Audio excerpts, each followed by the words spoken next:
Astro science channel வாயிலாக உலகெங்கும் வாழ்ந்து கொண்டிருக்கும் சகோதர சகோதரிகளுக்கு அன்பார்ந்த வணக்கங்கள் மற்றும் வாழ்த்துக்கள். இன்றைய பதிவு செப்டம்பர் மாத ராசி பலன்கள். முதலில் இந்த மாதத்துக்குரிய கிரக நிலைகளை பார்க்கலாம். சனி பகவான் வக்ரம் அடைந்து மீனமனையிலே அமர்ந்திருக்க போகிறார். குரு பகவான் மிதுனத்திலும் வீற்றிருக்க, செவ்வாய் பகவானுடைய பயிற்சியானது இந்த மாதம் நடக்க இருக்கிறது. எப்போ? செப்டம்பர் மாதம். சரியாக சொல்லப்போனால் இந்த செவ்வாயினுடைய பெயர்ச்சி 13/9/2025 அன்று கன்னி மனையிலிருந்து துலாம் மனைக்கு பயிற்சியாகிறது. அதே போல சுக்கிர பகவானும் கடகத்திலிருந்து சிம்மத்துக்கு பயிற்சியாகிறார் 15/9/2025. அதே போல் புதன் பகவான் சிம்மத்தில் இருக்கார் அல்லவா, தனது அந்தி நட்பு வீட்டில் அந்த புதன் பகவானும் பெயர்ச்சி அடைந்து கன்னி மனைக்கு உச்ச வீட்டில் போய் அமரப்போகிறார் 15/9/2025. அதே போல் ஆட்சி பலத்தோடு இருக்கக்கூடிய சூரிய பகவான் 17/9/2025 அன்று கன்னி மனைக்கு பயிற்சியாகிறார். இந்த ராகு பகவான் கும்பத்திலும் கேது பகவான் சிம்மத்திலும் வீற்றிருக்க போது.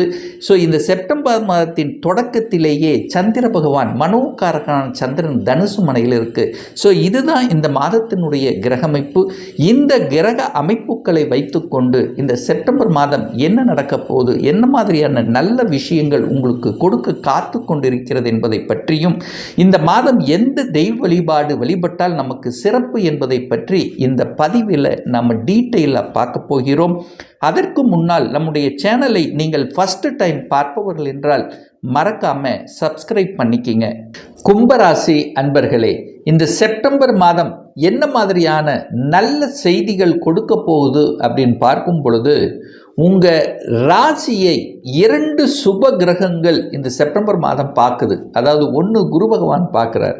குருங்கிறது யார் அப்படின்னா 2க்குரியவன், தனத்தை கொடுக்கக்கூடியவன், குடும்பத்தை அமைத்து கொடுக்கக்கூடியவன், லாபத்தை கொடுக்கக்கூடியவன், மன மகிழ்ச்சியை கொடுக்கக்கூடிய அந்த குரு பகவான் 5ஆம் இடம் என்று சொல்லக்கூடிய பூர்வ புண்ணியஸ்தானம் பஞ்சமஸ்தானத்திலிருந்து தனது 9ஆம் பார்வையாக உங்கள் ராசியை பார்க்குறார்.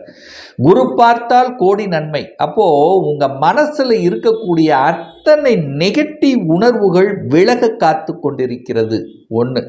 அடுத்தது பார்த்தீங்கன்னா சுக்கிரன் இந்த செப்டம்பர் மாதம் 15ஆம் தேதி ஆனது. அதாவது சுக்கிரனுங்கிறது உங்களுக்கு ராஜயோகத்தை தரக்கூடிய ஒரு கிரகம் சுக்கிரன். அதாவது 4க்கும் 9க்குரியவன், சுகத்தை கொடுக்கக்கூடியவன், பாக்கியத்தை கொடுக்கக்கூடிய சுக்கிரன் 7ஆம் இடத்தில் அமர்ந்து கொண்டு செப்டம்பர் 15ஆம் தேதி உங்கள் ராசியை பார்க்குறார். அப்போ குருவும் பார்க்குது, சுக்கிரனும் பார்க்குறார். அப்போ என்ன நிகழ்வு நடக்க இருக்குன்னா, நெகட்டிவ் உணர்வுகள் விலகுது. நிறைய நெகட்டிவ் உணர்வுகள் உங்கள் மனசில் பதிந்திருக்கிறதுன்னு அர்த்தம். அதாவது நெகட்டிவ் அப்படின்னா என்ன? மன கஷ்டங்கள். ஏன்னா கடந்த 2 வருஷமாகவே மன ரீதியாக போராட்டங்களையும் சங்கடங்களை சந்தித்து கொண்டிருந்த இந்த கும்பராசி என்பர்கள் இப்போ வெளிச்சம் கிடைக்க போகுது. 2 வெளிச்ச கிரகங்கள், ஒளி கிரகங்கள் உங்கள் ராசியை பார்க்கும்போது நீங்கள் ஒளியாக மாறப்போகிறீர்கள், பிரைட்டாக போகிறீர்கள். இதுவரைக்கும் பாதையே தெரியாது ஒரு இருட்டில் இருந்த நீங்கள் இப்போ வெளிச்சத்துக்கு செல்லக்கூடிய வாய்ப்புகள், சந்தர்ப்பங்களை உருவாக்கும். அதில் எந்த மாற்று கருத்தும் கிடையாது. சார் ராசிலேயே ராகு இருக்கார்ல சார், ராகு ஏதாவது கெடுத்து விடுமா? கெடுக்காது. ஒரு நல்லவன் பார்க்குறார். ராகு ஒரு தீய கிரகம் தான், ஒரு பாம்பு கிரகம் தான், ஒரு விஷத்தன்மை கொண்ட ஒரு கிரகம் தான். ஆனால் 2 சுபர்கள் பார்க்கும்போது நல்ல பாம்பாக மாறப்போகிறது. எப்பவுமே பாம்பு பிரம்மாண்டமான ஒரு சிந்தனை கொடுக்கும், சிந்திக்கும், பிரம்மாண்டமாக செயல்படுத்தணும், அதை செய்யணும், இதை செய்யணும் அப்படிங்கிற அந்த கற்பனை வளம், யோசிக்கக்கூடிய தன்மை. ராகனாலே பாம்பு, அந்த பாம்பு ஒரு இடத்துல நிற்காது, ஓடிட்டே இருக்கும். அலைச்சல், திருச்சல், டென்ஷன், ப்ரெஷர். ஒரு இடத்துல உட்கார சொன்னீங்கன்னா கண்டிப்பாக உட்கார மாட்டீங்க. அதே உங்களுக்கு ஒரு மிகப்பெரிய இதாக இருக்கும். அப்போ அங்கே இங்கே ஓடிக்கொண்டே இருக்கக்கூடிய அமைப்பு. ராகுங்கிறது வெளிநாடு, வெளி மாநிலம், அந்நிய தேசம், அந்நிய மதத்தினருடன் பழகுதல். ஸோ இந்த மாதிரியான நல்ல நிகழ்வுகளை கொடுக்கக்கூடிய ஒரு மாதமாக இந்த செப்டம்பர் மாதம் அமையும் இந்த கும்பராசி அன்பர்களுக்கு. அடுத்து ஒரு நல்ல விஷயம், 5ஆம் இடத்துல குரு உட்கார்ந்துருக்கார். குழந்தை ஸ்தானத்தில் குழந்தை காரக கிரகமான குரு அமர்ந்திருக்கிறது ஒரு நல்ல சிறப்பு. அப்போ குழந்தை பாக்கியம் சார்ந்த விஷயங்கள் சிறப்பு பெறும். குழந்தை பாக்கியம் உங்கள் குடும்பத்தில் உங்கள் சகோதர சகோதரிகள், அதாவது உங்கள் குடும்பத்தில் ஒரு சுப விஷயங்கள், நல்ல விஷயங்கள் நடக்கக்கூடிய ஒரு காலகட்டம். குழந்தை பாக்கியம் இல்லாதவர்களுக்கு குழந்தை பாக்கியம் பெற்றுத்தரக்கூடிய ஒரு காலகட்டம் அப்படி எடுத்துக்கலாம். ஒன்று. அடுத்து, குழந்தைகளால் நல்லது நடக்கக்கூடிய தன்மை. குழந்தைகளுக்கு ஒரு நல்ல அதாவது ஒரு படிப்பு சார்ந்த விஷயங்கள் அல்லது வேலை சம்பந்தப்பட்ட விஷயங்கள், இதெல்லாமே நல்லது நடக்கக்கூடிய ஒரு அமைப்பு. உங்கள் மனசில் ஆழமாக குழந்தைகளை பற்றி நினைத்து கொண்டிருப்பவர்கள் அந்த செயல்கள் இந்த மாதம் ஈடேறும். அதில் எந்த மாற்று கருத்து என்பது கிடையாது. அடுத்து ஒரு நல்ல விஷயம்னு எடுத்துட்டா, குலதெய்வ அருள் உண்டு. குலதெய்வத்துக்கு சென்று வரக்கூடிய பாக்கியம் உண்டு. முன்னோர்களின் ஆசீர்வாதம் உண்டு. அதாவது குலதெய்வத்துக்காக எதையாவது ஒன்று செய்யணும் அப்படிங்கிற எண்ணங்கள் உண்டு. நிச்சயமாக கோயில் திருப்பணிகள், இந்த மாதிரி விஷயங்கள் உங்கள் எண்ணங்கள், உங்கள் நாட்டங்கள், உங்கள் சிந்தனைகள் செயல்படுத்தப்படும். இதில் எந்த மாற்று கருத்து என்பது இல்லை. அதாவது கோயில் திருப்பணி, ஆன்மீக எண்ணங்கள், ஆன்மீகத்தில் ஈடுபாடு இந்த கும்பராசி என்பவர்களுக்கு நிச்சயமாக உண்டு. இதில் மாற்று கருத்து என்பதே இல்லை. கோயில் சம்பந்தப்பட்ட, ஆன்மீகம் சம்பந்தப்பட்ட உங்கள் எண்ண ஓட்டங்கள் செலுத்தி அது சம்பந்தப்பட்ட நிகழ்வுகள் உங்களுக்கு வெற்றியை கொடுக்கும். அடுத்த ஒரு விஷயம் அப்படின்னா, 7ஆம் இடத்தில் கேது உட்கார்ந்துருக்கு, உங்கள் ராசியில் ராகு இருக்குது. அப்போது கணவன் அல்லது மனைவியினுடைய ஹெல்த் விஷயத்தை மட்டும் கொஞ்சம் கேர் எடுத்துக்கணும் அப்படிங்கிறத ஞாபகத்தில் வைத்து கொள்ளுங்கள். அதாவது கணவன் அல்லது மனைவி, கணவனாக இருந்தால் மனைவி, மனைவியாக இருந்தால் கணவன், அவனுடைய ஹெல்த் சார்ந்த விஷயத்தில் மட்டும் அக்கறை எடுத்துக்கொள்ள வேண்டும் இந்த செப்டம்பர் மாதம்.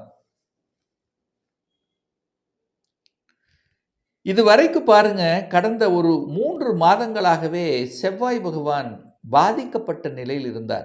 செவ்வாய்ங்கிறது யாரு? உங்களுக்கு முயற்சி ஸ்தானத்தின் அதிபதி, தொழில் ஸ்தானத்தின் அதிபதி தான் செவ்வாய் பகவான். அந்த செவ்வாய் பகவான் பாருங்க, 3 மாதங்களாகவே பார்த்தீங்கன்னா நீச்சத்தன்மையில் இருந்தார், கேதுவோட சேர்ந்திருந்தார். 8ஆம் இடமான அட்டமஸ்தானத்தில் இப்போ உட்கார்ந்துருக்கு. அப்போது எப்போ செவ்வாயினால் யோகம் வரப்போகுது அப்படின்னா, இந்த செப்டம்பர் மாதம் 13ஆம் தேதிக்கு அப்புறம் நல்லது நடக்கும். செவ்வாயால் நல்லது நடக்கும்.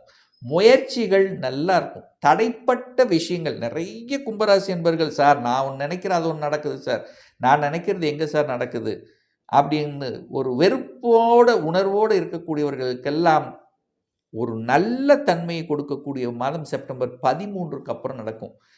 ஏன்னா செவ்வாய் தான் ஆக்ரோஷ கிரகம், செவ்வாய் தான் வேகம் விரைவுக்கான ஒரு கிரகம், செவ்வாய் தான் அதிகாரத்தை கொடுக்கக்கூடிய ஒரு கிரகம். ஸோ அவர் பாக்கியஸ்தானத்தில் அமர்ந்து குருவினுடைய பார்வை பெற்றிருக்கிறது சூப்பர். அப்போது செவ்வாய் சம்பந்தப்பட்ட விஷயத்தில், அதாவது விளையாட்டு துறையில் இருக்கக்கூடிய கும்பராசி என்பவர்களுக்கு இனிதாக வளர்ச்சியை கொடுக்கக்கூடிய அமைப்பு வந்துவிட்டது. விளையாட்டுத் துறையில் சாதிக்கணும் என்கின்ற எண்ணங்களை நிச்சயமாக இந்த செப்டம்பர் 13க்கு அப்புறம் ஏற்படுத்தும். அதில் வெற்றியும் அடைய வைக்கும். உடற்பயிற்சி சம்பந்தப்பட்ட விஷயங்கள், அதாவது ஹெல்த்தை நல்ல அதாவது என்ன சொல்கிறது, தசை நார்கள் ஸ்ட்ராங்காக இருக்கக்கூடிய அமைப்புகளை உருவாக்கும். அப்போ உடற்பயிற்சி, அது சம்பந்தப்பட்ட துறையில் இருக்கிறவங்களுக்கு கூடுதல் வளர்ச்சி. செவ்வாயினாலே நிலம் அமையல, கடந்த 3 மாதங்களாக நிலம் அமையல, வீடு அமையல, இடம் கிடைக்கல. ஸோ இந்த மாதிரி இருக்கக்கூடிய அத்தனை கும்பத்துக்கும் நல்லது நடக்கக்கூடிய அமைப்பு இந்த செப்டம்பர் 13க்கு அப்புறம்.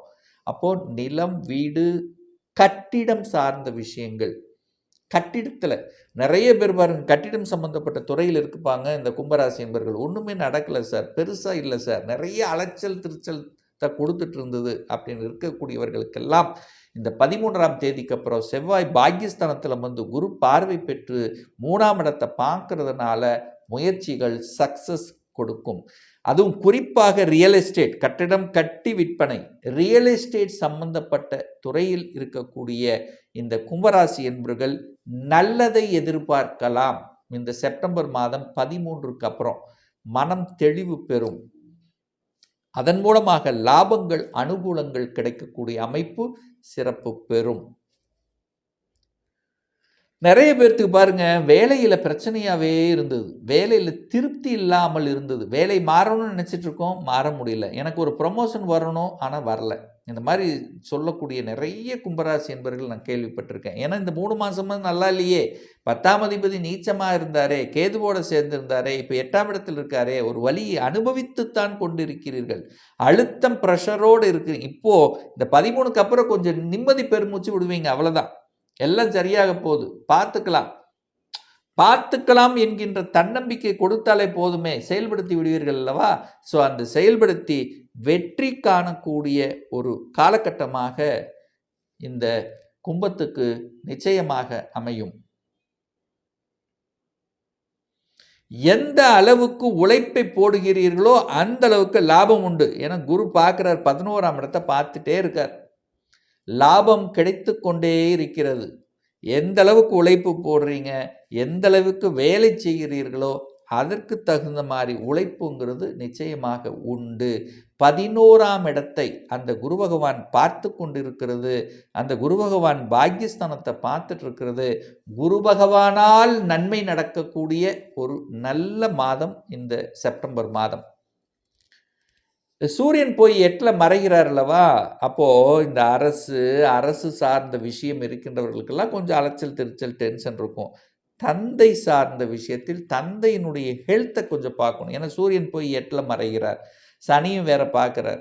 அப்போ நீங்கள் தந்தையை பார்க்கணும் அப்படிங்கிற அமைப்பு இருக்குது. அவங்களுடைய ஹெல்த் சார்ந்த விஷயத்தில் கேர் எடுத்துக்கிறதும், தகப்பனோட ஒரு நல்ல அந்நுண்ணியத்தை பெருக்கிக் கொள்வதும் நல்லது. என்னென்னா சின்ன சின்ன விஷயத்துக்கு சண்டை வர வைக்கும், சின்ன சின்ன விஷயத்துக்கு கருத்து வேற்றுமைகளை உருவாக்கும். ஸோ அதில் கொஞ்சம் ஜாக்கிரதையாக கரெக்டாக இருந்துக்கிறது இந்த கும்பத்துக்கு சிறப்பு. ஒரு நல்ல தெய்வ வழிபாடு இந்த கும்பத்துக்கு அப்படின்னா குலதெய்வ வழிபாடு தான். ரொம்ப கெட்டியாக பிடிச்சுக்குங்க. ஒன்று குலதெய்வ வழிபாடு, அடுத்து ஆஞ்சநேய வழிபாடு. இந்த 2 வழிபாடு எடுத்துக்கொண்டாலே உங்கள் மனம், செயல், சிந்தனைகள் சிறப்பு பெறுங்கிறதுல எந்தவித மாற்று கருத்தும் கிடையாது. ஒரு துல்லிய பலன் வேணும். நம்முடைய ஜாதகத்தில் கிரகங்கள் எப்படி இருக்கு, என்ன ஆதிபத்தியம் பெற்றிருக்கு, எந்த டிகிரியில் அமர்ந்திருக்கு, இப்போ நடப்பு தசாநாதன், புத்திநாதன், அந்தரநாதன், சூட்சமநாதன் எப்படி இருக்கு என்பதை பொறுத்து நீங்கள் கேட்கக்கூடிய எந்த கேள்வியாக இருந்தாலும் சரி, இந்த வருடம் 2025 சொந்த தொழில் செய்வதற்கான கொடுப்பினை இருக்கா, அப்படி இருக்கக்கூடிய பட்சத்தில் எப்போ நம்ம சொந்த தொழில் செய்யலாம், அப்போ விதியில் சொந்த தொழில் இருக்கா, இல்லை வேலை செய்யக்கூடிய அமைப்பு இருக்கா, திருமணம் தடைப்பட்டு கொண்டே இருக்கு, எப்போ தான் நமக்கு திருமணம் நடக்கும், லேட்டாக நடக்குமா இல்லை குயிக்காக நடக்குமா.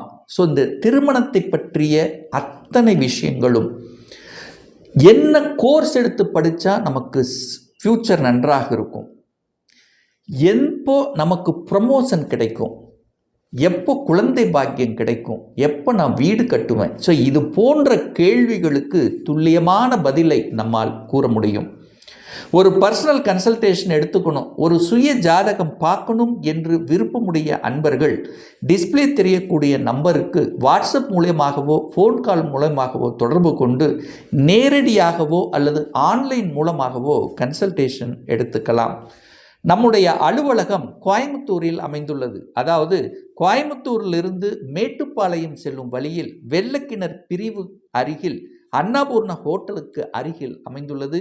பிரியர் அப்பாயின்மெண்ட் வாங்கிட்டு நேரடியாக கன்சல்டேஷன் எடுத்துக்கலாம். நிச்சயமாக இந்த பதிவு ஏதாவது ஒரு ரூபத்தில் உங்களுக்கு யூஸ்ஃபுல்லாக இருக்குங்கிறதுல எந்தவித மாற்று கருத்தும் கிடையாது. மீண்டும் ஒரு நல்ல பதிவில் சந்திக்கும் வரை உங்களிடமிருந்து விடைபெறுவது உங்கள் அஸ்ட்ராலஜர் டாக்டர் சதீஷ்.